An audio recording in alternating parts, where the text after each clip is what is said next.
Who Framed Roger Rabbit may not have as many fans as Back to the Future, but I would argue that it's up there with Robert Zemeckis' best work, and the reason for that is the film's remarkable seamless fusion of live action and traditional hand-drawn cell-by-cell animation. Let's take a look at the reasons why this movie is still so well renowned 35 years later. Debuting all the way back in 1988, the movie combines real action and animation, which still holds the same level of freshness as when I first watched it on VHS. In addition to its technically groundbreaking accomplishments, the movie was able to connect with viewers of all ages thanks to its cross-generational appeal. Despite being categorized as a family movie, Who Framed Roger Rabbit ended the notion that animation was merely for children and demonstrated the potential for the growth of adult animation by examining darker, more sophisticated themes that were frequently handled in animation at the time. It showed off the potential to develop more complex stories while delving deeply into the human condition and examining greed, corruption, and prejudice throughout. The movie, which is a loose version of the 1981 book Who Censored Roger Rabbit, stars the late Bob Hoskins and ever-charismatic Christopher Lloyd, who both excellently portray the roles of the hero and villain respectively. Set in 1947 Hollywood, the story revolves around a down-and-out detective, Eddie Valiant, Bob Hoskins, who has a drinking problem as a result of the murder of his brother by a cartoon figure, or toon as they are called in the movie. A case that was never solved, he now has complete loathing for cartoons, but Roger Rabbit, a cartoon character, is held responsible for the death of studio CEO Marvin Acme. Despite his prejudice, Valiant is convinced that Roger is innocent and goes to great lengths to demonstrate this and defend him from the vicious Judge Doom, Christopher Lloyd, who despises cartoons. Along the process, Valiant ends up becoming friends with the rabbit. This movie had a significant impact on the animation industry since it raised the bar for technical narrative. It established a benchmark for advancement in the industry, gave aspiring animators a taste of what was possible beyond the conventional 2D animation, and probably paved the way for advancements in computer-generated imagery and visual effects. It was a commercial success, won the 1989 Oscar for Best Visual Effects, and has remained one of the most cherished and well-known animated films of all time. It explored frequently unexplored ideas in the animation medium, while fusing live action and animation in a way that seemed vibrant and cinematically potent. Who Framed Roger Rabbit is the gold standard for live action animation. To say that this movie was groundbreaking would be an understatement. It has convincing eye lines between characters and the people in the real world, physical interactions between the animations and the real world environment, and free camera movements that allow for realistic use of light and shadow. The film's animations went above and beyond to integrate the toons into a non-toon world. In fact, Disney even came up with the term bumping the lamp while filming the movie. Bumping the lamp refers to the shade that Roger is under, the straightforwardness of a lamp's shadow thrown by a bump. Even if the spectator does not instantly see it, the animation's attention to detail shows pride in their work. However, whether they were aware of it or not, it enhances their immersion in the scene. It demonstrates that going above and beyond for the benefit of the audience doesn't always require attention and recognition. Nearly all of the Herculean efforts that went into creating Roger Rabbit's stunning visuals are invisible. Cartoon characters are historically immortal, constantly able to recover from any harm, and everything starts over for the next round of outrageous violence. I grew up on Terminator 2, Judgment Day, RoboCop, and Rambo. However, nothing frightened me more than Judge Doom, the scary toon in a mask who carries the dip, a chemical concoction including paint thinner that melts them totally. An innocent, utterly adorable cartoon shoe is presented to us before being submerged in the dip by Doom.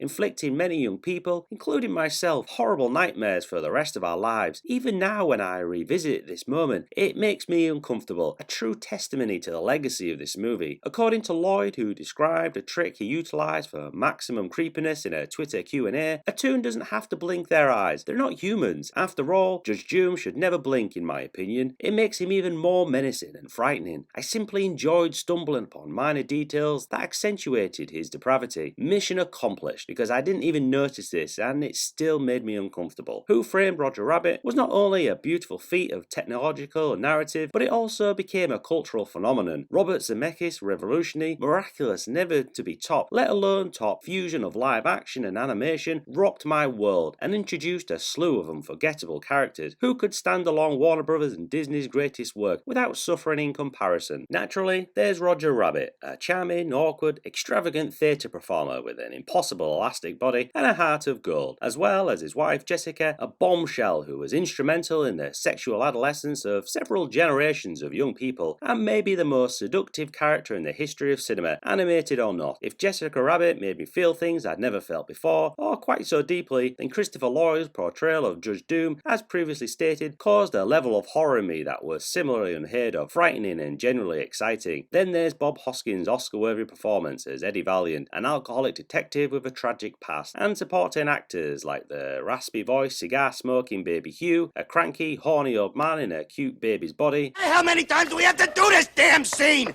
Raoul! I'll be in my trailer! Taking a nap!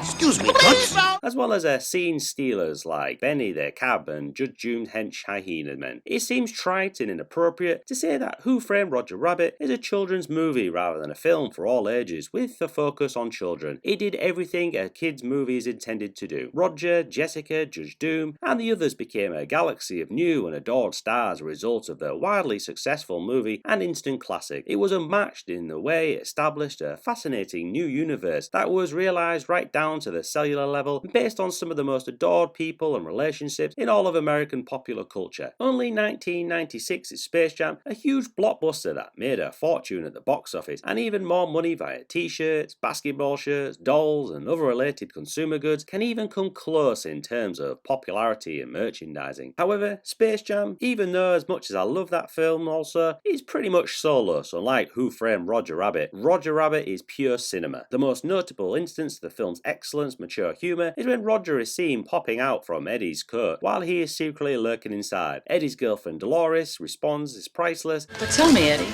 is that a rabbit in your pocket or are you just happy to see me? Or another brilliant hidden joke. While in Toontown, writing can be seen on a wall saying for a good time called Alice in Wonderland, which still now cracks me up, even if I didn't get it as a kid. I think the biggest achievement of this movie was seeing Disney and Warner Brothers characters on screen together. It is also the only occasion that Donald and Daffy Duck or Mickey Mouse and Bugs Bunny may be shown on screen together because of Touchstone Studios, who produced the movie, acquired the rights to both cartoon heavyweights. It would be like watching a superhero movie that included figures from both Marvel and DC. Batman v Iron Man, anyone? Fun fact, Daffy and Donald Duck have the exact same amount of screen time. The same goes for Mickey and Bugs Bunny, otherwise they wouldn't have been allowed to be in the movie by Disney and Warner respectively. It's the modern equivalent of the equal paying clause in the contracts of Vin Diesel, Dwayne Johnson and Jason Statham, requiring them each to bear roughly equal amounts of harm. Anyway, if you could leave a like, that'd be awesome. With its nods to both classic animation and cinema noir from the golden age, as well as its seamless merging of live action and animation, Roger Rabbit is simply a wonderful movie that hits all the right notes. It is incredibly entertaining from beginning to end and never misses a beat. The early, unexpected departure of Roger Rabbit also guarantees that everything related to the endearing cartoon bungler of the greatest caliber, Disney and Amblin team decided to give up while they were ahead when it came to Rodger and his seemingly infinite world. Going out on top was undoubtedly some merit in a world where it seems like any intellectual property that is even marginally popular gets ruthlessly exploited. At the end of the day, Who Framed Roger Rabbit is an animation masterpiece that every animator and fan of the genre should watch. It is a movie that has a lot going for it in terms of storyline and technical prowess, with its examination of loyalty and trust, identity and redemption, as well as discrimination and prejudice. Two very different personalities who shouldn't be together communicate in a way that feels three-dimensional, and we watch as they become closer. It's a strange movie, but it has a lot of heart. Well, that's enough rambling for one day.